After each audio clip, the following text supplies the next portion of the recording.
Thank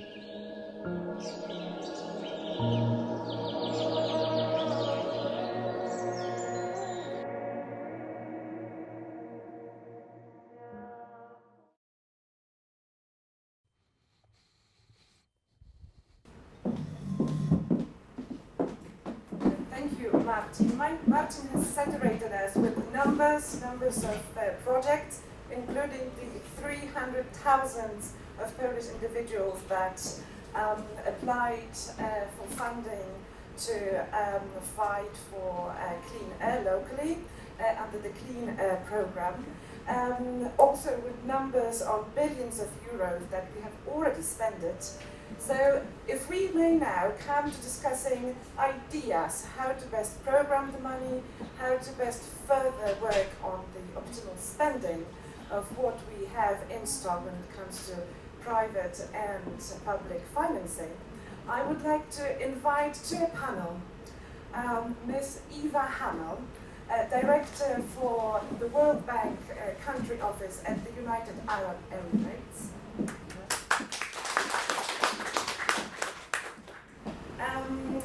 Then I would like to welcome Ms. Anna Krzyżanowska from the European Commission, Mission Innovation Advisor at the Directorate General for Research and Innovation. And last but not least, Professor Maciej Chorowski, that you have already had a chance to meet today.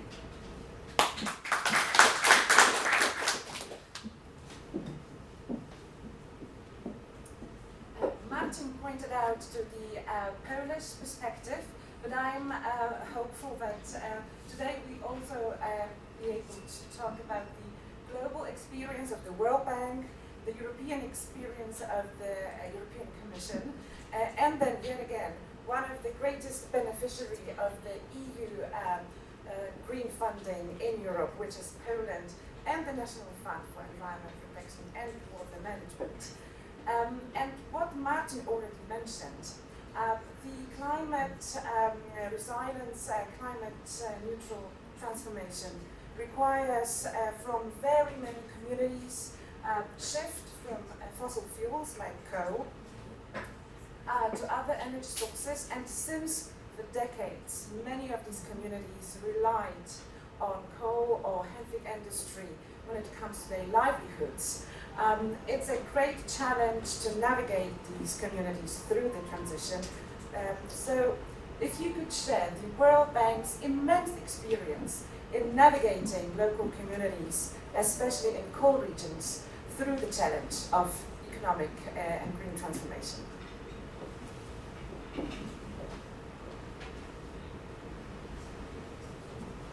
Thank you, Martin. Does it work?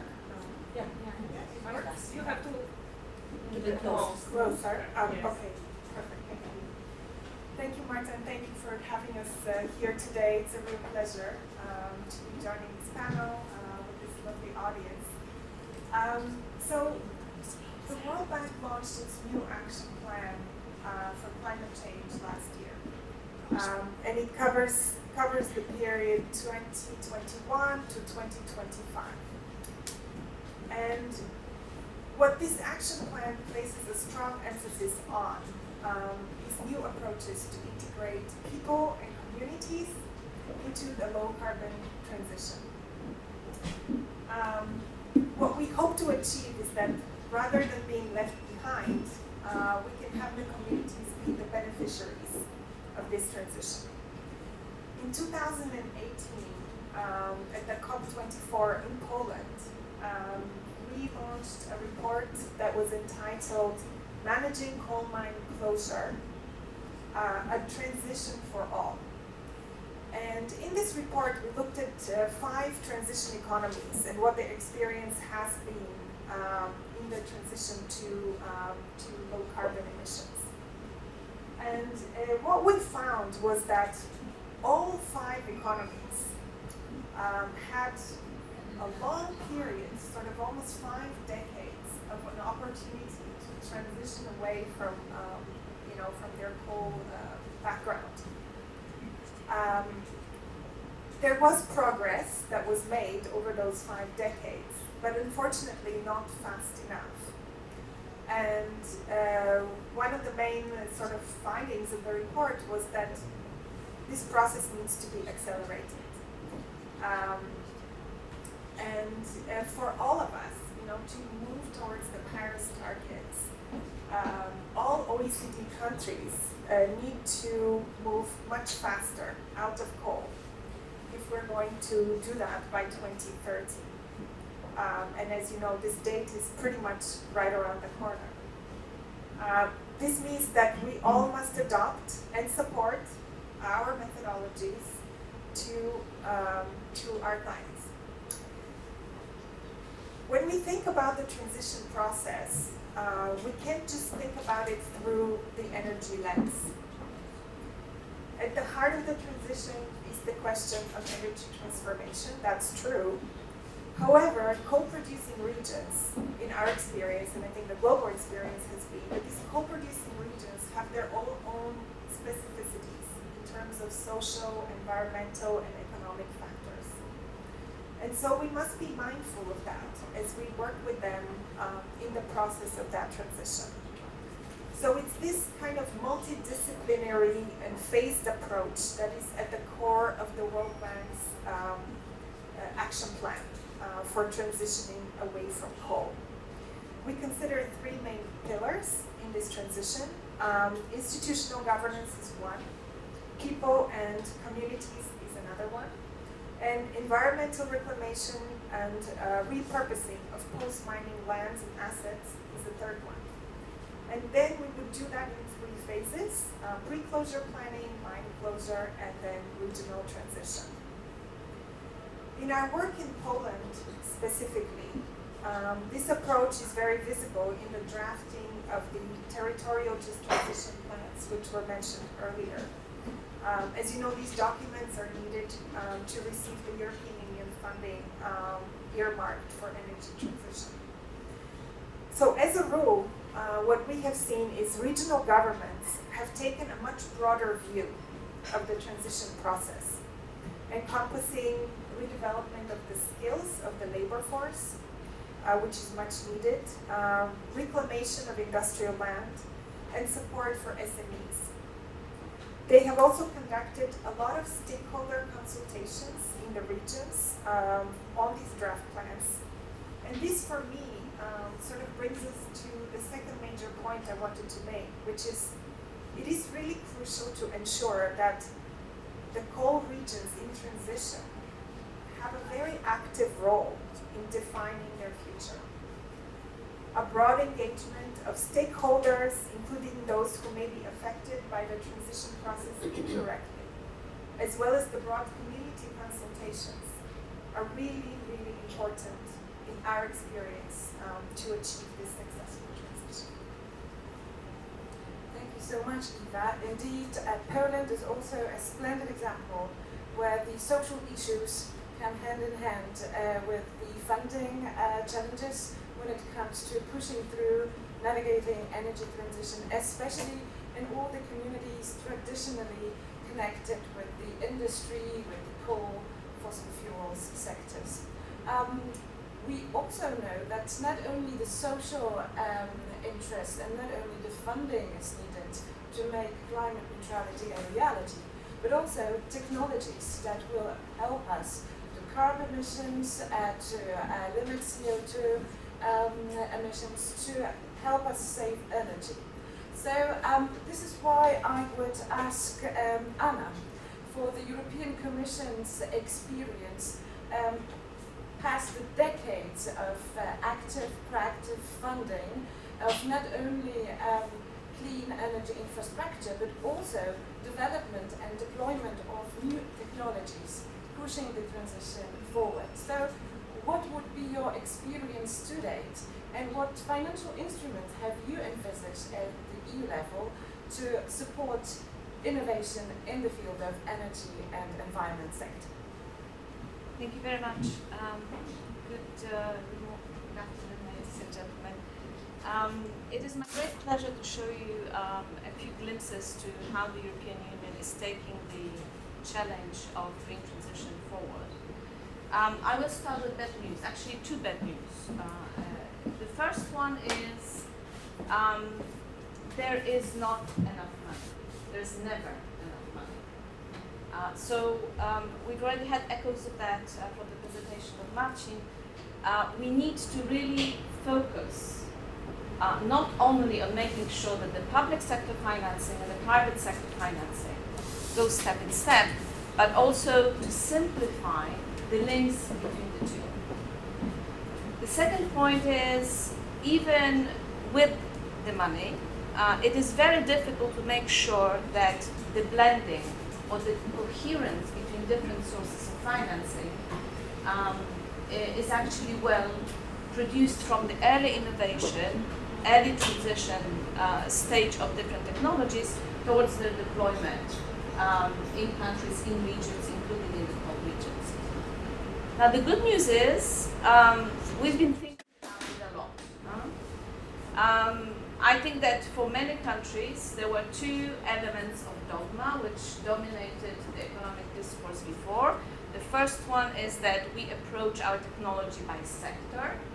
So we have people working on mobility, we have people working on energy, we have people working on digital, and we have discovered that reality doesn't want to, fit to our boxes. The reality is multi-sector, it is cross-sector, and it's actually moving very fast. So the first good news that the biggest technology and innovation program the European Union is financing for the next 7 years.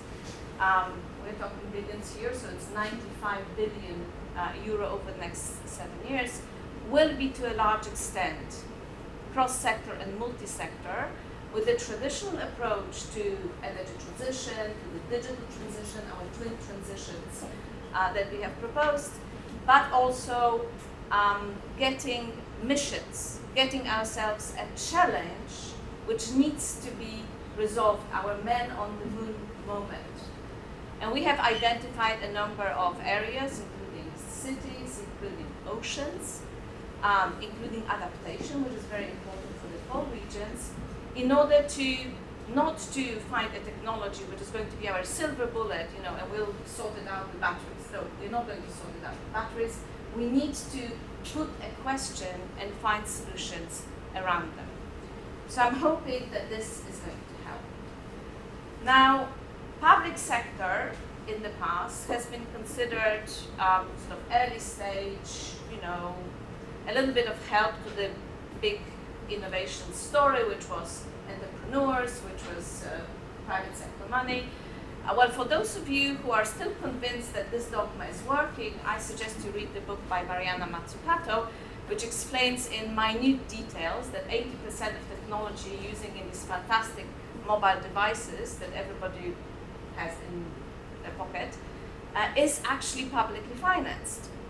What we haven't done in the past, and that's the issue of our boxes, is that we haven't built instruments that would bring this early stage public sector financing of innovation into the transition past the valley of death and into financial instruments that can bring them on the market.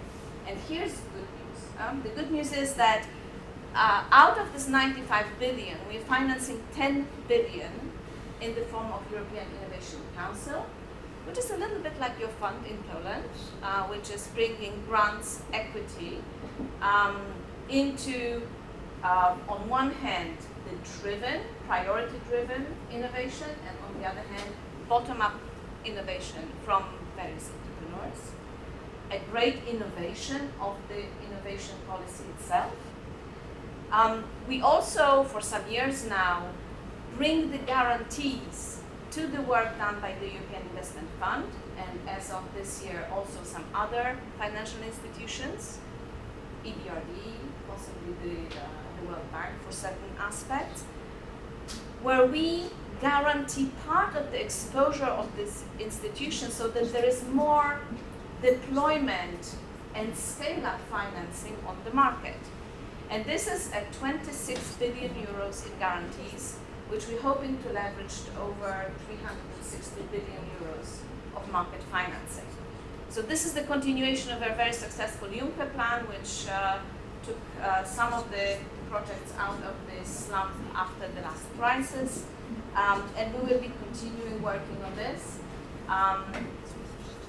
All of our activities, research, as financing, as cohesion funds, and all the other funds that you have seen on the slide for blending, will have the obligation to spend 30%, at least 30%, for climate.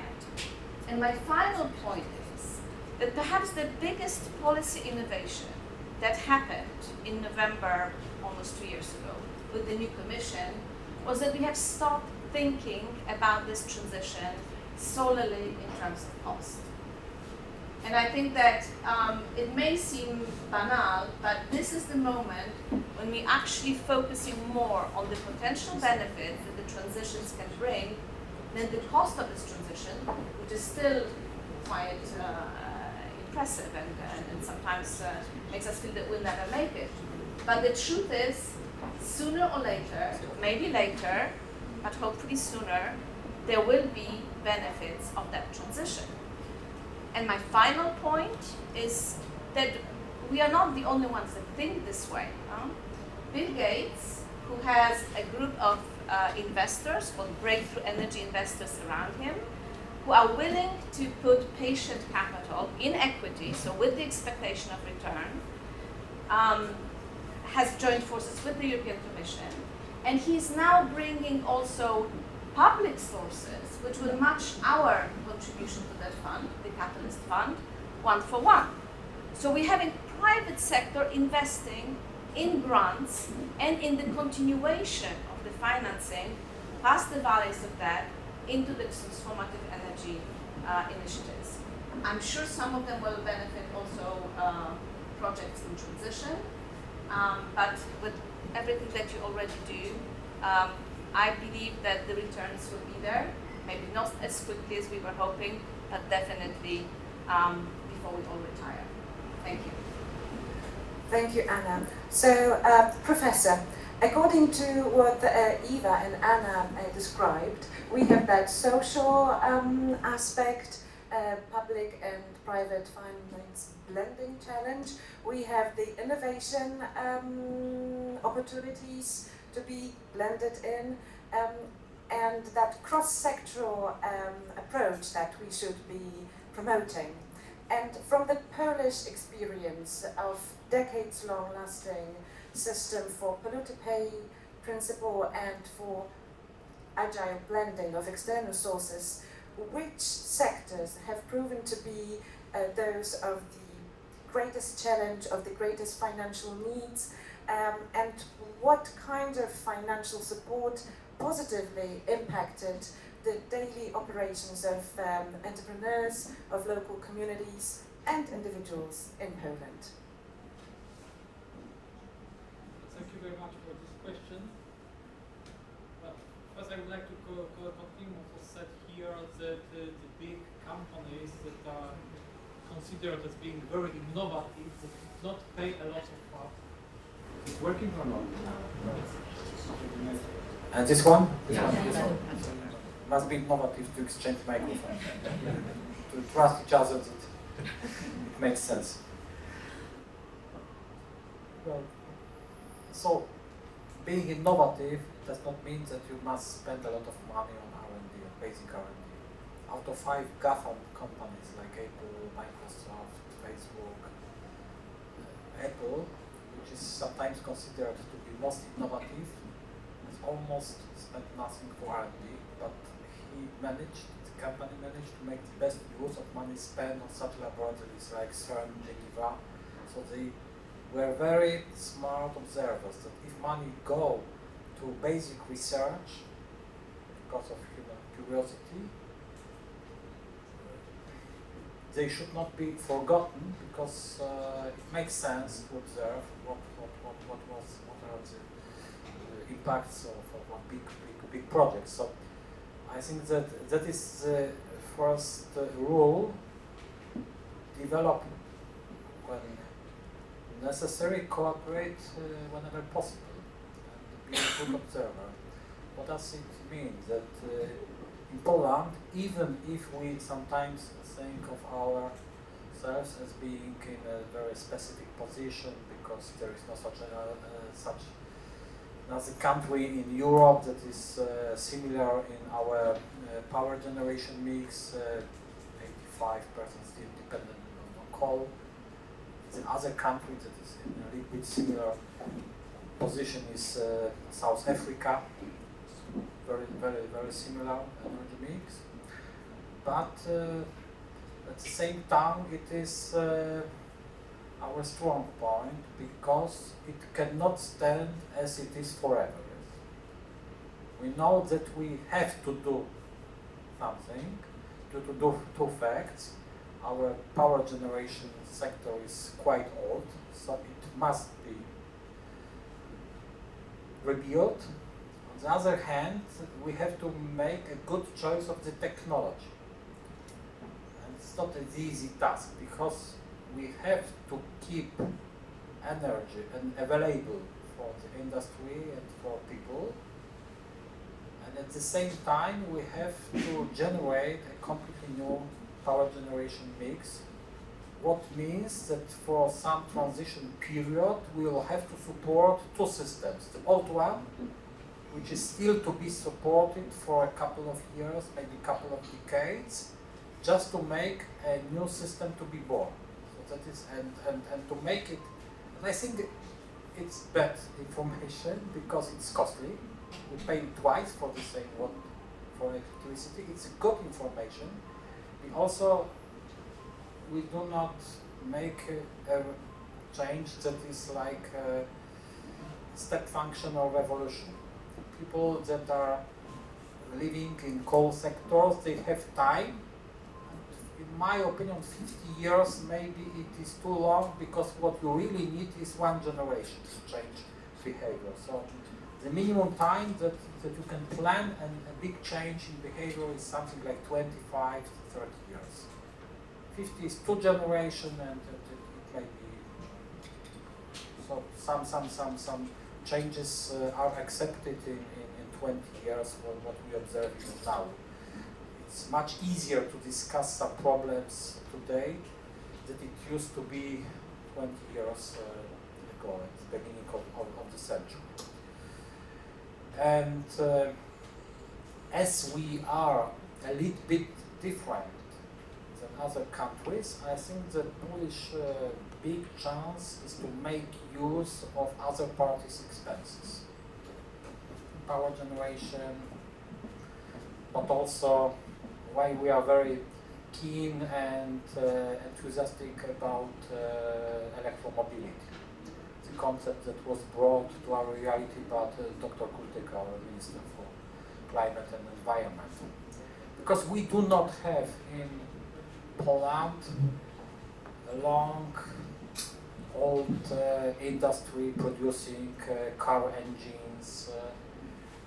We are not very much used to this kind of activities, and especially young people can jump into new concepts without prejudices, without being taught it is against your activity that was present here for generations. So being a little bit underdeveloped in some technologies is also a privilege, because you can use the other parts' experience, but you must be smart to choose the right moment. And today is a very good moment to understand a global trends. Definitely, the global trend is to make use to make use of the energy that is entropy free. So we will try to get rid of thermal processes, and we'll try to make the best use of the processes that are able to convert the energy coming from the sun as photons into electricity in one-step processes without heating water, running turbines, and so that is something that is possible. But we are also aware that we have to keep a good structure of our power generation mix, and most probably at the base of this system we'll have nuclear power plants, to make a lot of place for less stable energy sources like renewables supported by gas systems.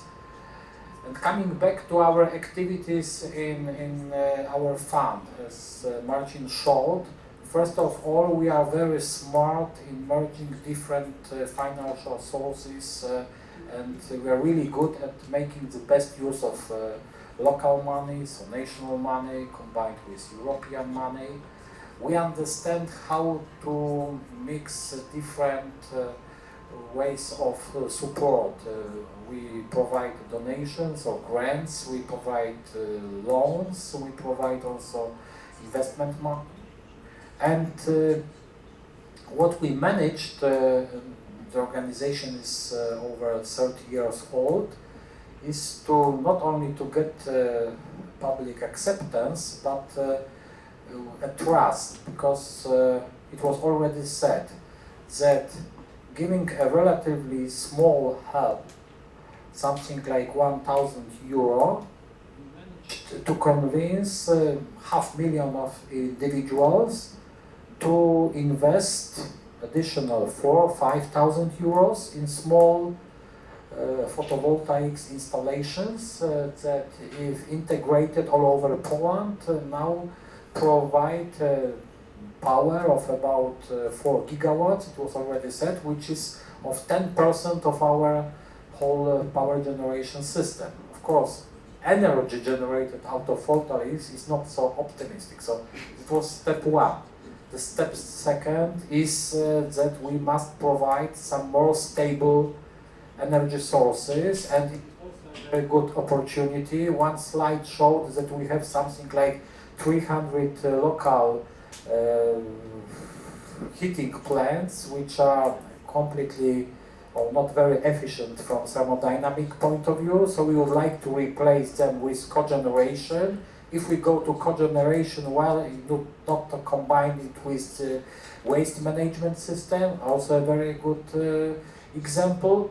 So working on transformation and modernization of our power generation system, we are going in your direction because we are always thinking about sector coupling. Yes, we are bringing people together from different sectors, from IT, from photovoltaics, from waste management, and try to find the solution that will be win-win-win for all of them.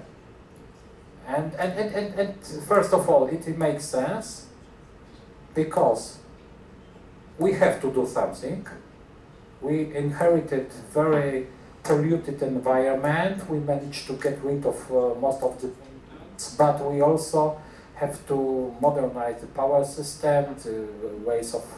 We have a lot of cars that either should be replaced with new engine supplied by diesel or gasoline cars, but people make more and more decisions, like Marta did 2 years ago, to go for electromobility, and she's quite glad, because if you,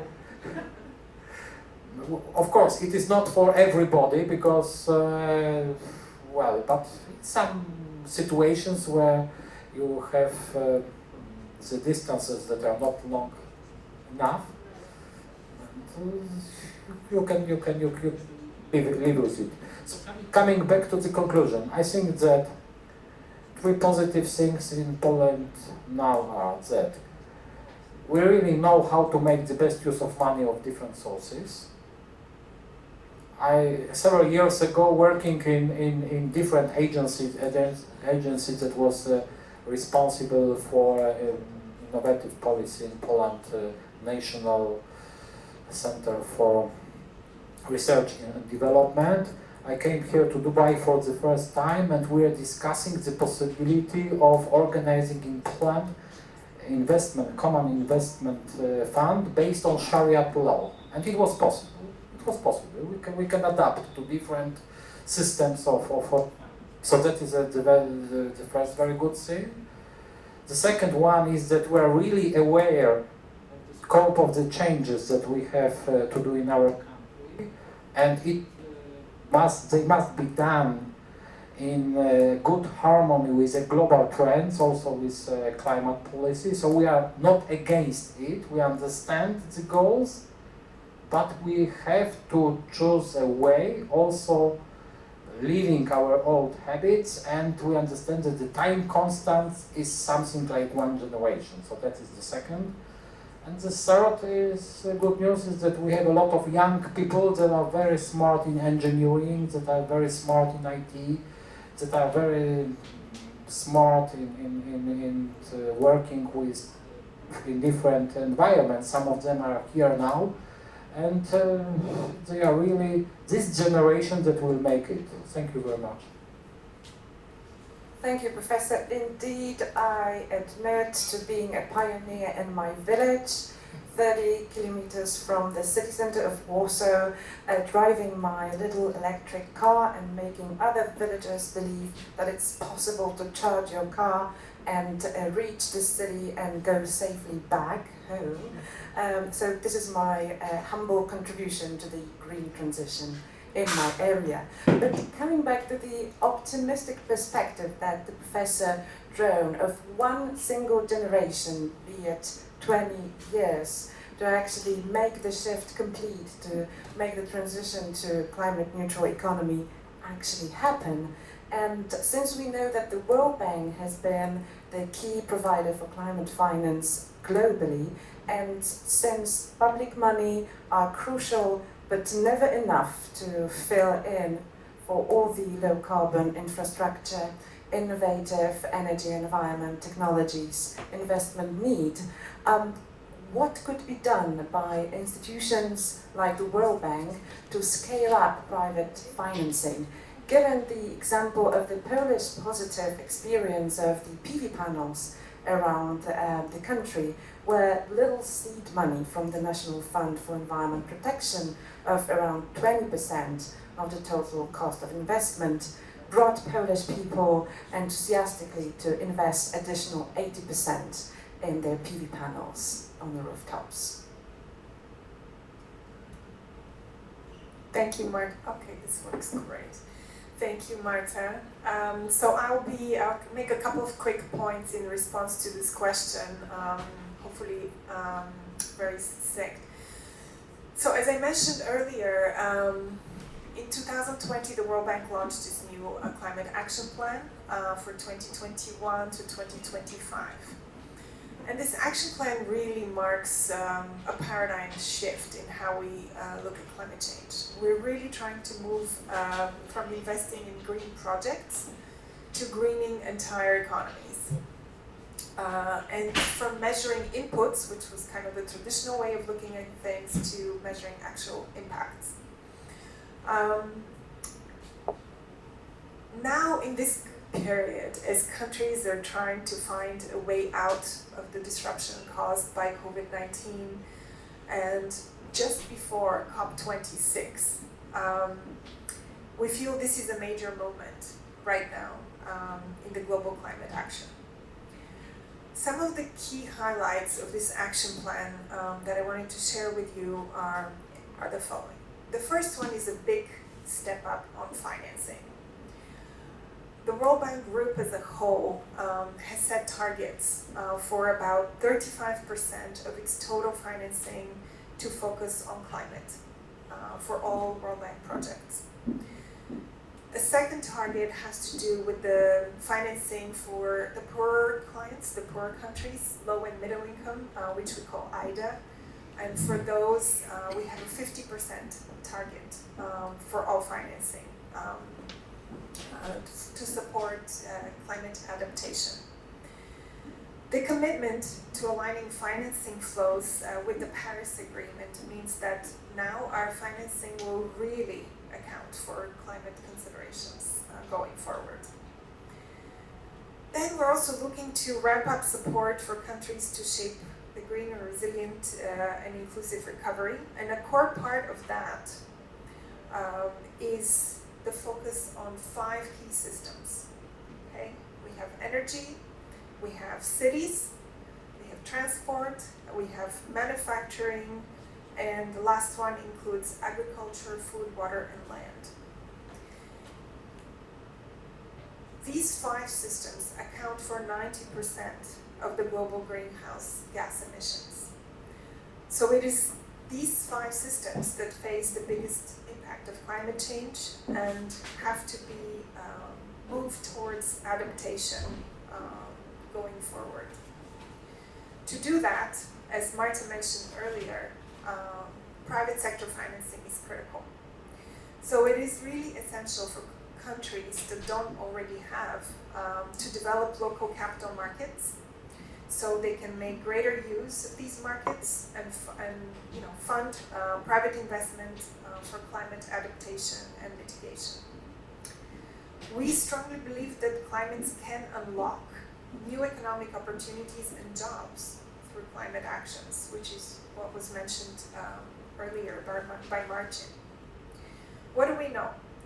We know that investing in resilient infrastructure in developing countries could deliver about $4.2 trillion over the lifetime of new infrastructure. We also know that an investment of $1 on average yields about $4 in benefits. Making infrastructure more resilient also avoids costly repairs and minimizes the ranging consequences of natural disasters. We also know that a shift to low carbon resilient economies could create over 65 million net new jobs globally by 2030. So for us to successfully achieve climate and development objectives, the world really has to mobilize trillions of dollars in financing, mostly coming from the private sector, to make sure that this effort ultimately succeeds. Thank you so much, Eva. And Anna, provided that we manage to gather enough funding, both public and private, we will not be able to do that without technologies. And what is your view? What are the Commission's observations on the technologies that made it and caused a breakthrough to date, were absolutely crucial to drive the climate neutrality, to drive economic transitions? Also, what nowadays are the most promising technologies? And maybe we still need to wait for technological breakthroughs or even behavioral changes to actually make the climate neutrality economic transition complete. Well, thank you. The first question is very easy. The last decade is a decade of renewables. We have in Europe reached 38% of our energy mix, which is coming from renewables, and that's just slightly over what we produce and use based on fossil fuels, which is estimated around 37. So more renewables is definitely part of the story. We are building on great breakthroughs in terms both of efficiency and of cost. The biggest room in the world is room for improvement, so there will be improvements, but that's where we already traced into the future. There will be more renewables. What is important, what the International Energy Agency is telling us, is that the transition to net zero is going through electricity. Therefore, the key challenge is ways to decarbonize the production of energy. That obviously can be done via nuclear, but that's a highly controversial project for some of the countries in Europe. And therefore, the ensuring that in the power mix there is sufficient stability and resilience when the high level of renewables are being used is one of the key elements which we are working on. The second aspect is conservation of energy. And you may have heard that we have reached an agreement with both private and public financiers of batteries. That's where we work also very closely with the World Bank to ensure that storing energy is not more expensive than producing it from fossil fuels over time. There is no breakthrough in sight yet, but I'm very hopeful. And the reason I'm very hopeful is actually because our experience of COVID was incredible. I mean, it's a dramatic disaster for the world, and we all suffered from it, but the incredible mobilization, not only in Europe, but worldwide, of innovation to produce not only the vaccines, but also treatments from COVID, demonstrated one important aspect, that it is by openness that we can find the best solutions. And I'm coming back to the issue, it's not only the openness in particular sectors, it's also the openness of findings between sectors. And the most obvious one that we observe at the moment is on the second pillar of our activity to decarbonize the world by 2050, and that is in energy efficiency. The best way to get rid of emissions is not to get any. So we are working on energy efficiency as we go along, and there Poland has an incredibly good example with ESPOs and with energy efficiency more generally, but then we were starting with a pretty dismal system at the beginning. Just to give you an anecdote, I studied in Krakow, a beautiful city, and my university building, my department was on the 4th floor, and when there was the first snow, I could see the city's heating network, because the snow would be melting along the pipelines. So we've done enormous, we went enormous way to improve it, but obviously there's a lot to be done. Glimpsing into the future, in Europe as worldwide, we are looking at breakthrough technologies, because I'm sorry, it's not one generation, it's actually shorter. I said before we retire, and I think we should really look at 2030. If we do not find breakthroughs by 2030, we will not have time to decarbonize properly. So, let me just come back to you. We've seen 50 years of trying to get out of trouble in coal regions, and because there was no pressure, there was no, fundamental, existential threat to these communities, things were taking much longer. And COVID shows us that when this threat is real, and the latest report says it is real, we will have to work much faster and much wider as we go along. But just to give you a few ideas about what transformational breakthrough technologies we're working on. Some of them are fancier than others. Obviously, there's a great promise with hydrogen. We are hoping that Europe will build its power to increase the electrolyzer capacity in the nearest future. We are working worldwide with mission innovation, and I will say a word about mission innovation in a second, to get the cost of hydrogen below $2 per kilogram by 2030. And we are financing hydrogen valleys, which are small economy projects, projects which locally can run on hydrogen as a main fuel for the future. Well, these are little spots where things are happening. We are now looking at ways into linking these hydrogen valleys with the big producers of renewable hydrogen, and we have a project which will link Portugal, which produces renewable energy and produces hydrogen, linking it with the port of Rotterdam, where a lot of hydrogen can be used. We are also facing, and that is one of the areas where we actually stick to largely to a sector approach, and that is decarbonization of industries which are energy heavy. That's steel, cement, and chemical industry. And decarbonizing these industries is following its role not only in Europe but also worldwide. And just 2 words about mission innovation. We started with money. Mission Innovation also started as a project about money. It was in 2015 that Obama at the COP in Paris called on the... Am I not allowed to say Obama anymore?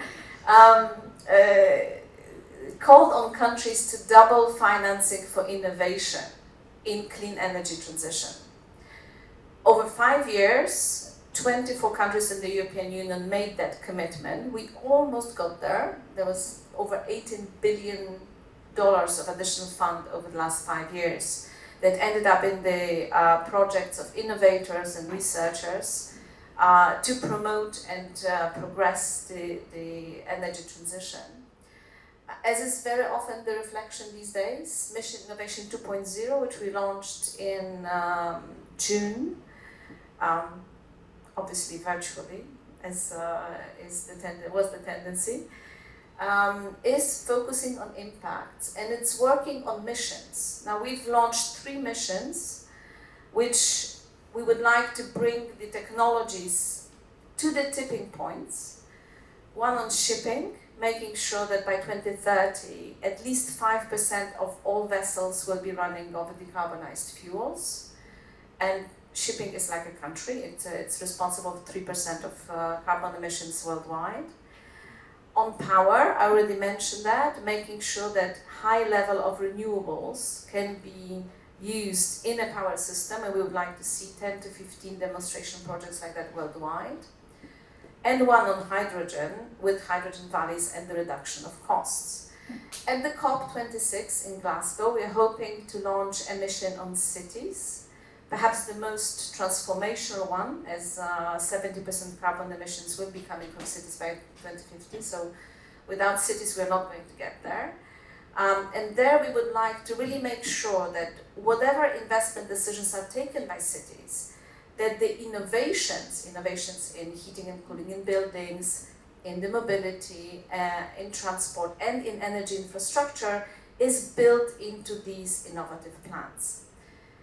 Obviously, carbon will still be with us by 2050, so one of the projects that we will be supporting and announcing in Glasgow is carbon dioxide removal, so carbon capture and storage and other technologies that can get rid or reutilize carbon from the one that we've already emitted, including direct air capture, which is obviously a very fascinating one. And we will also be working worldwide within Mission Innovation to decarbonize industry, probably starting with steel. To conclude, European Green Deal may happen, but it will not make impact if we do not bring other regions to work with us, to align our ambition, and to make sure that the best practices are shared. Not everything can be shared, and not everything can be shared with everybody. We used to open our research programs to the world. Today, we would really like countries to commit to certain values and concepts which are dear to our hearts before we open our research.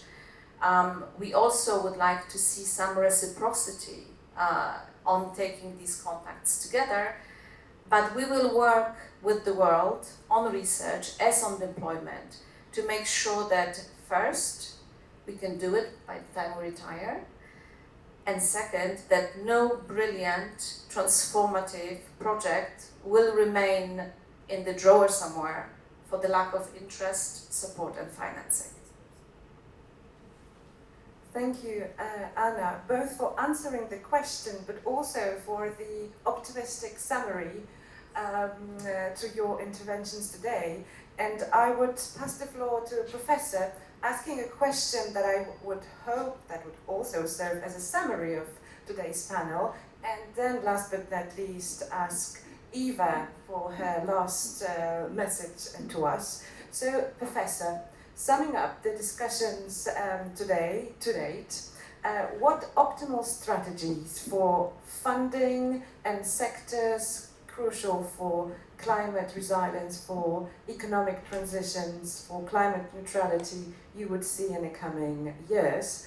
And will money and technology be sufficient to get there? Well, I think that it has been already said that we should make the best use of money because money are limited. I think also that a very good rule for making some choices is Pareto tolerance. Yes, we get usually for 20% of the expenses 80% of the results. So in our Polish conditions, I think that well, we should go in the right direction, aiming according to Pareto tolerance to achieve maybe 80%. Because if you start to think about zero emissivity, the cost may go to infinity. I think that one generation is really optimistic. I remember some books written in the 50s of last century in the United States that they promised that fusion, so completely peaceful nuclear reaction, will be ready in 50 years. ITER was started after collapse of the Soviet Union as the agreement between Gorbachev and Reagan. We should start a peaceful cooperation, and they promised 50 years. Now, when you go to Cadarache, close to Marseille, and discuss with them, we promise ITER is still a research reactor. After it, then we will have demo. Wait 50 years. So it is a physical time constant, and one generation is maybe a good compromise, but well, it has already started. I would not be so optimistic about the possibility of fast inventing low cost energy storage systems based on electricity. Maybe we should be still inspired by nature, come back to energy storage in water. Maybe if we have excess of electrical energy in such countries like Middle East countries, we should store the energy in fresh water, so we should go to via desalination.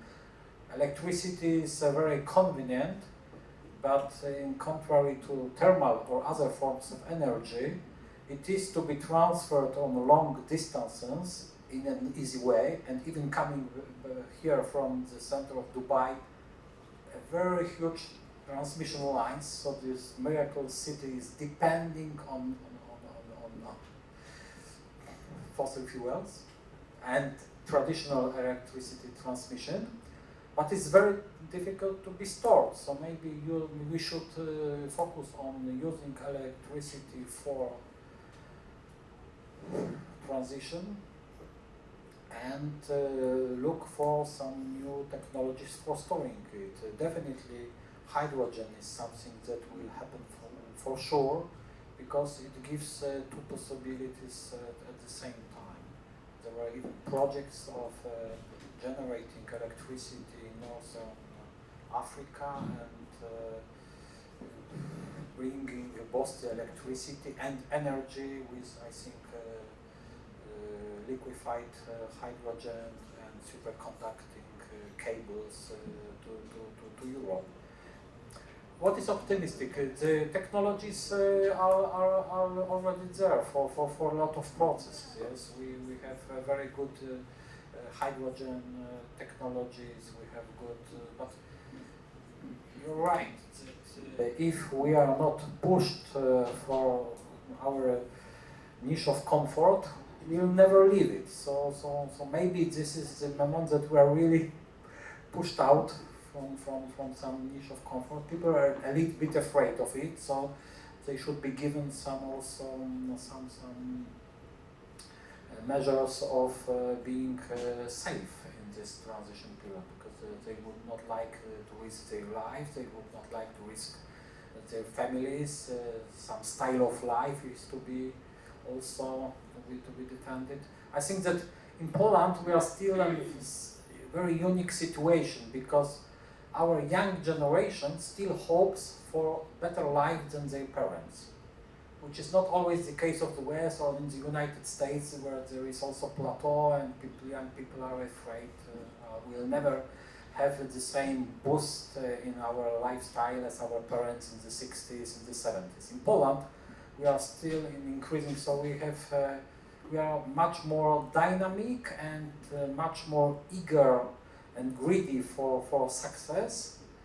But we also don't like the ideas that we are somewhere on the top and there is now a way to